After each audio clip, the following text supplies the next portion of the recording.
Update of Asset Protection Trust litigation. That's the subject of today's ACTEC Trust and Estate Talk. Welcome to ACTEC Trust and Estate Talk from the American College of Trust and Estate Counsel, a professional society of peer-elected trust and estate lawyers. This series offers professionals best practice advice, insights, and commentary on subjects that affect our profession and clients. To keep up with the changing world of wealth planning, subscribe at iTunes, Apple Podcasts, Stitcher, Google Play, or other podcast sites. And now, our ACTEC fellow host with today's topic. This is Margaret Van Houten of Des Moines, Iowa. Over the past year, there have been several court cases regarding asset protection trusts. To give us more information on this topic, you will be hearing today from ACTEC fellow Gray Edmondson of Oxford, Mississippi. Welcome, Greg.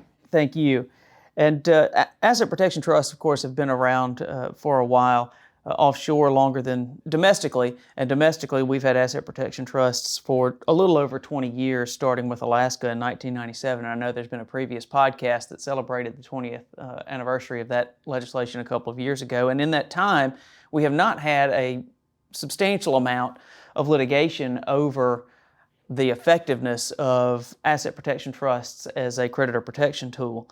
And increasingly, we're beginning to see more and more of these types of trusts find their way through the court system. And so we're learning now what we can do, what we can't do, what best practices and the like. And so what I'd like to do is sort of go through some of these recent opinions and describe some of what happened in those cases as well as what we might be able to learn. And the first case I'd like to mention is I'll refer to as the Wacker opinion out of Alaska, and it dealt with Alaska Domestic Asset Protection Trust, Alaska being one of the 17 domestic U.S. jurisdictions that allow asset protection trusts, which essentially are simply a trust an individual sets up with their own assets contributed to the trust, and they are a permissible beneficiary of the trust, which under common law has traditionally not been allowed, or I guess better stated, it's been allowed, but your creditors had access to those assets, with the theory being that if they were your assets to begin with, they ended up in a trust that you were a beneficiary of, so you still had access to your own assets,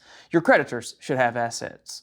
Should have access to those assets. And that's been the traditional common law until, as I said earlier, just over 20 years ago in the U.S. with Alaska beginning this. So in the Wacker case, what an individual did, or as a married couple out of Montana, set up an Alaska Asset Protection Trust, deeded some properties to that trust, and found themselves in litigation in Alaska over what state's law applied to the transactions. What the issue was that while they were actively deeding these Montana parcels of real estate to their asset protection trust, they were having judgments entered against them in Montana.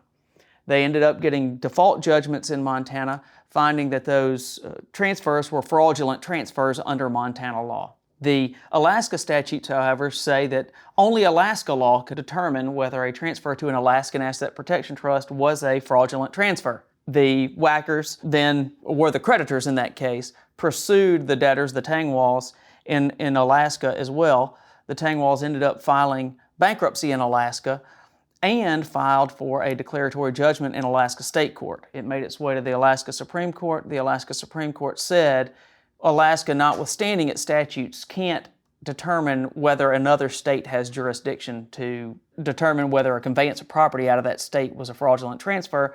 Therefore, the Montana judgment stood. And so the real issue of that case was whether the Alaska statute could usurp the jurisdiction of another state just by saying we have exclusive jurisdiction, and their Supreme Court found that they could not. So that's really what happened there. The Campbell case is an interesting case. It was originally started as a Nevis Asset Protection Trust, an offshore asset protection trust, which was started in 2004 by an individual, put $5 million into that trust at a time when he had a net worth of over $25 million. Between funding the trust with $5 million and this past year, when this litigation found itself in a reported opinion, Mr. Campbell invested a large portion of his net worth in real estate in the Gulf states, so Louisiana, Mississippi, Alabama. It turned out that Chinese drywall was installed in most of those properties, and he lost all of his money. He owed the IRS around $1.3 million, and filed a request for the IRS to accept an offer in compromise, paying less than 100 cents on the dollar. His offer in compromise was for $12,000 against a $1.3 million debt, and he still had significant assets in his Nevis Asset Protection Trust. So the issue became, can the IRS consider those assets in the trust as his assets for calculating whether his offer in compromise was an acceptable offer? Because the IRS is supposed to accept an offer in compromise if it represents what the IRS could collect from the debtor. So the real turning point in the case was, could the IRS collect this money? And the tax court found that the IRS could not. Mr. Campbell funded this trust before the debts arose. He didn't become insolvent through the transfer. He had no control over the assets that were currently in the trust. It had a separate trustee. He didn't have a right to remove and replace that trustee. He didn't have a right to direct the actions of the trustee. And therefore, since he didn't have access to these funds, the IRS shouldn't be able to include them, and therefore they had to not count those assets in determining whether he qualified for an offer in compromise.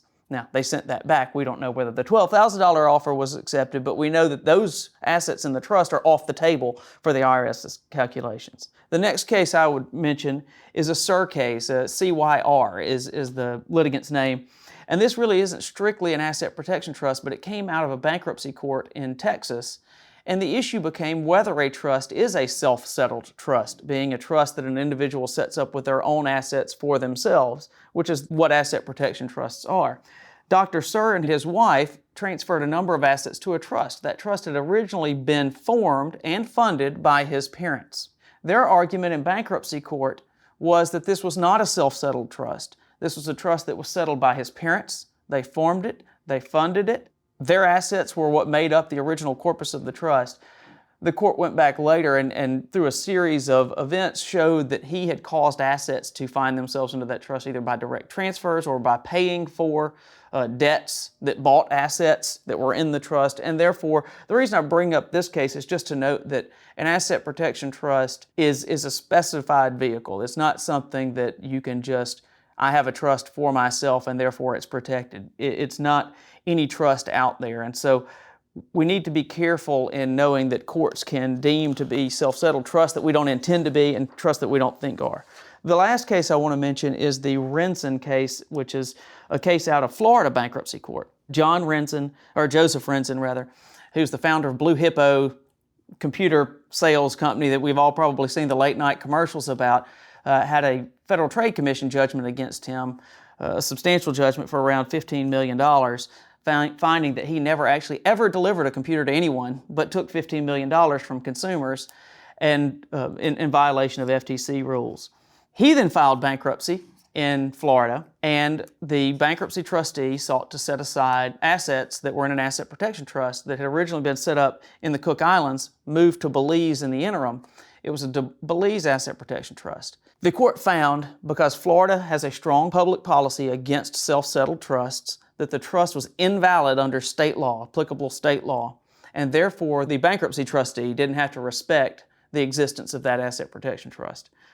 However, the trustee of that trust, shortly before he filed bankruptcy, converted the assets of the trust into annuities, which are largely protected under Florida state law from enforced collection.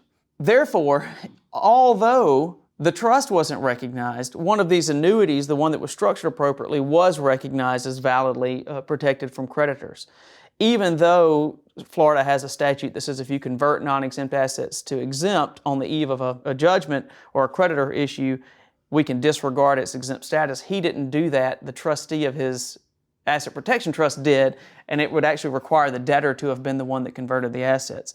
The other thing that's interesting here is that although the trust was disregarded, the trustee of the Belize trust went to the Belize Supreme Court and got a judgment that the Belize trustee was not to honor any order of a U.S. court to deliver the assets. The Belize trust was not made a party to that litigation in bankruptcy court, so the bankruptcy court said we're without any jurisdiction or authority to even order them to do this. And if they had, Belize Supreme Court had said they couldn't honor our judgments anyway. So there's more litigation to come in this, I'm sure. But even though the trust was disregarded, he may end up still winning the day because part of the assets in the trust were found to be exempt under Florida law, and the other assets, the bankruptcy court may have no effective way to get to those assets just for jurisdictional issues. So the wrap up in all of this is really what can we learn from these recent cases that we've seen out there. And I think one is certainly, and we learned this from the Cyr case, if you are going to contribute assets to a trust, or you're going to pay for assets that originally are titled in the trust, but you're going to pay for it with your outside assets, be sure and intentionally set up an asset protection trust in one of these jurisdictions. Don't rely on the fact that someone else set up a trust and therefore it's not a self-settled trust.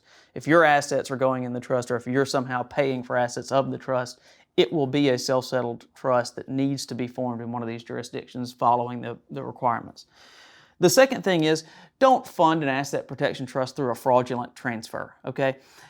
The Wacker case, it would have been a fraudulent transfer under Alaska law anyway.